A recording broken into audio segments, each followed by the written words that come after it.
Okay, so we've got a 4G63 lash adjuster. Yes. 4G63 rocker. Now, not cast iron. This is the this pressed metal. Pressed metal one. Yep. Yeah. So the clip will go on nicely on there. Yep. Like so. Okay. Perfectly. And it needs to be a tight fit. No, it needs to be tight on the rocker itself. Yeah. Yes. And then push that on there. Yep. Like so. Now what can happen sometimes is the new clip.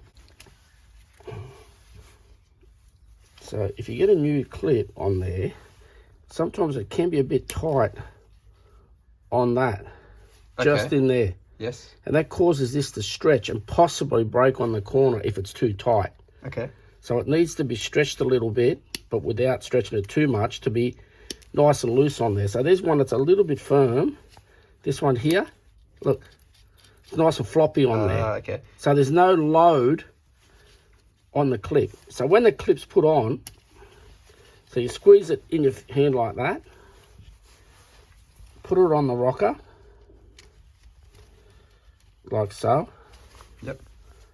And then just clip it on. So when in an operation like that, there shouldn't be any load on the clip. Really nice and free. There's no, see that?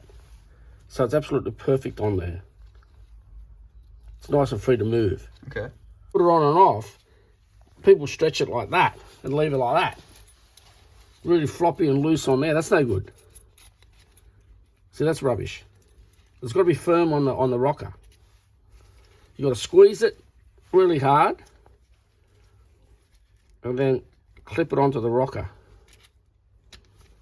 like that. So it should be nice and tight on the rocker, and then it should just go bang like that and be nice and free on the pivot. Got it. So you need to be firm on the rocker. Yeah. And loose on the pivot or lash adjuster. It can't be too tight on the lash adjuster. Well, it's not good anyway. It should be okay. But see, that's floppy. Nice and floppy on there. There's no friction on the actual pivot. Yes.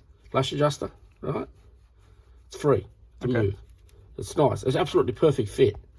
But if they're a bit firm, you just need to work them till they're nice and free. So a brand new one sometimes will be like that. See that?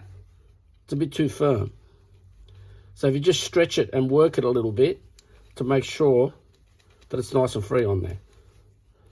That's why they can be thin in that across that area, because there is no load. Yeah, that's right. Unless there's something weird going on and the clip's actually hitting at the bottom of the pivot here. Sorry, at the bottom of the lash adjuster somehow. If it compresses far too much and it hits down the bottom there and breaks it. But once that pumps up, takes up the lash, there shouldn't be anything contacting. The clip not contacting anything at all. I actually even crushed the clip a little bit in the middle there. So I actually put them on an edge on a bench and just push it in a little bit like that, so it gives it a bit of a concave.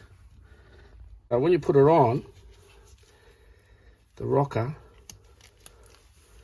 actually sits down a bit further onto the clip, onto the rocker. And so when it goes on, it should be nice and free, like that. Okay. And that should be fine. That's it.